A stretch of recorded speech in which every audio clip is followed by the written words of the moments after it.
Alright guys, welcome back. So let's continue with the Ragdoll improvements. One thing I would like to add is kind of a blend so that we don't just pop up when we get back from Ragdoll. And first of all,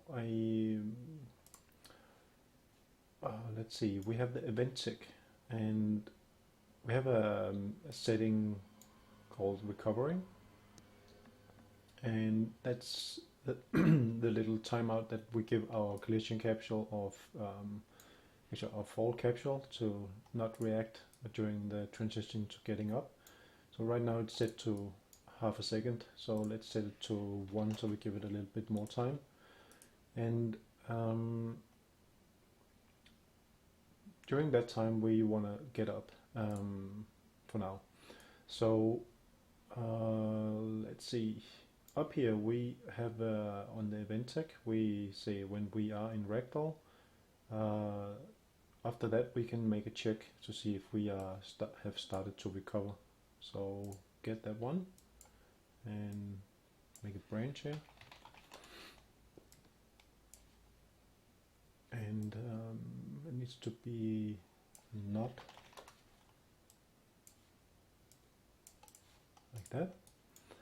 And then we want to do something. We want to make the blend in here, but since we will be in Ragdoll, out of Ragdoll here, we need to make sure to take this variable and we want to put it to the end so that we will be out of Ragdoll only when we are done recovering. Okay, so what we need to do is to introduce a physics alpha.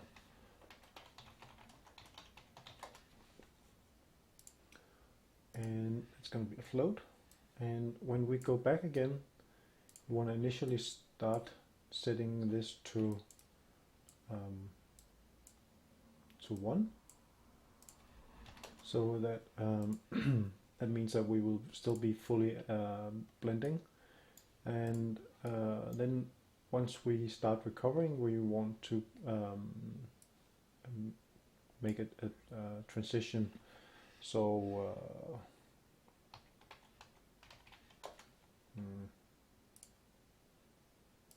F interp2, actually we want to set the physics alpha. That is what we want to do, and we want to set this to this value, and the current one is also going to be this one, and the target is going to be 0 because we want to blend out.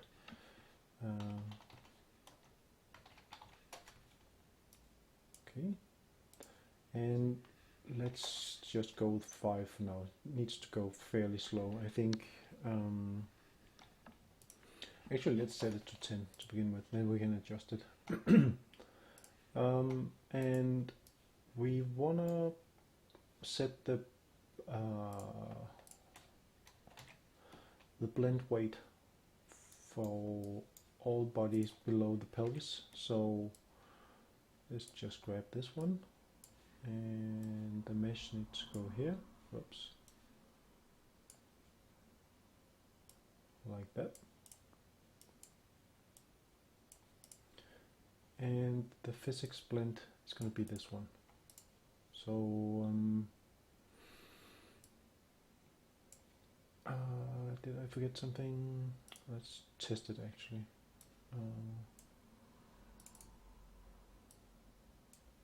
God damn it. Okay, sorry.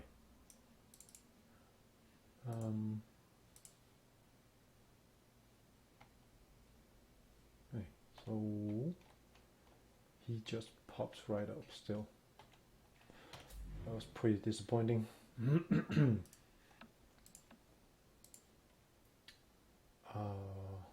Why is that?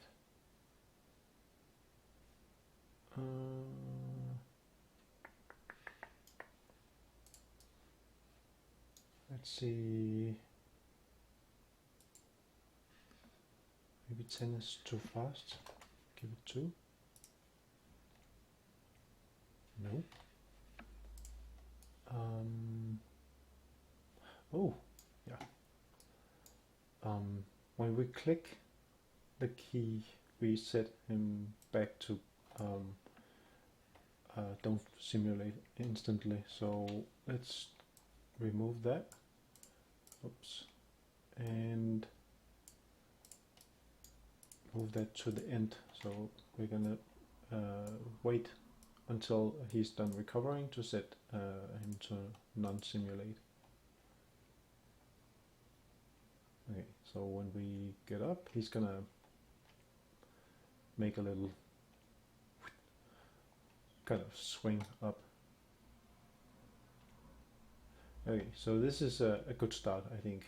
But we kind of want to have an animation so that he can get up more fluidly. So that's something I will take a look at in the next video, I think. How to get some animations for that, and see if we can implement that. But actually, I could do something else because I think I have time for this. I know that we can find some animations for getting up from the front and from the back just by going to Mixamo, and so we just need to figure out which way we're turning, and a quick way to do this is just to make a line trace and see if we hit something. And let's see, we have all this spaghetti stuff going on from the event tick. So after that, let's make a check to see which way we are facing. And we're gonna do this by making another line trace by channel. Not this one. God damn it. This one. And the beginning is gonna be the socket location for the pelvis.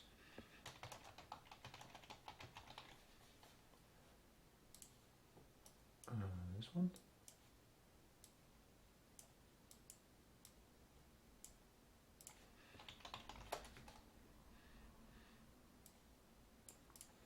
And the end position is going to be the direction pointing forward. So if he's lying on his stomach, we want to trace forward.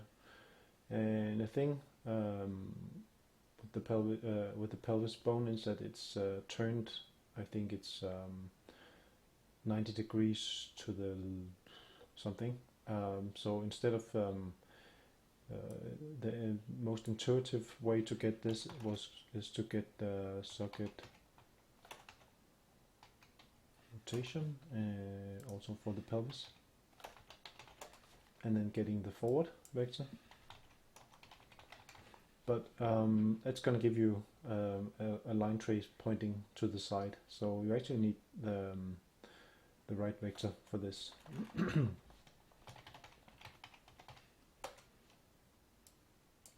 Oops. Good, right vector. Okay, so this one. And we want to trace a little distance forward, so we're going to multiply this by float. So let's say 50 centimeters. And then we want to add the beginning and this one. So this is going to be our end. Okay.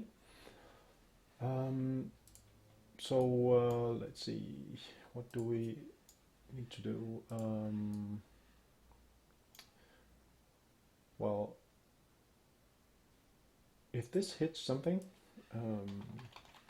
then we know we are facing lying on our stomach.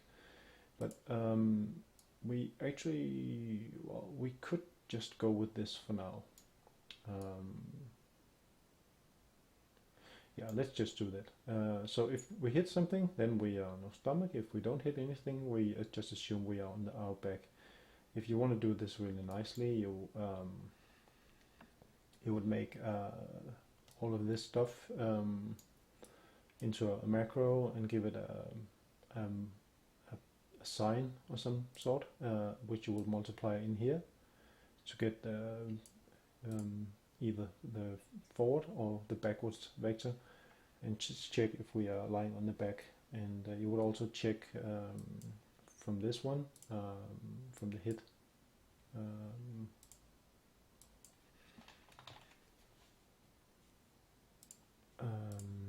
if this is a floor we are hitting, because we could lie on next to a wall or something. But I'm not going to go into that in this video. So for now, I'm just going to assume that yeah, this is going to be forward, and this is going to be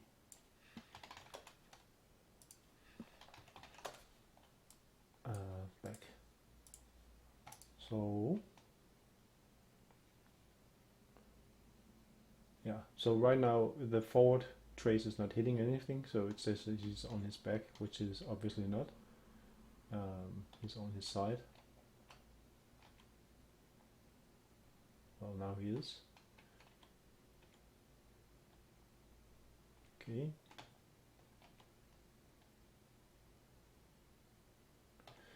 Okay.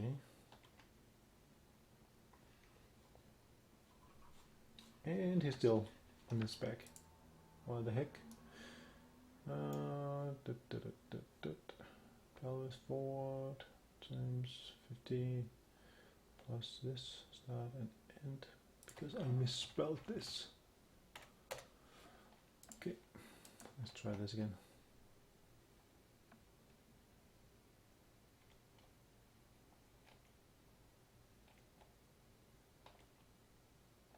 Okay, so now it tells us if he's facing forward or backwards, or, well.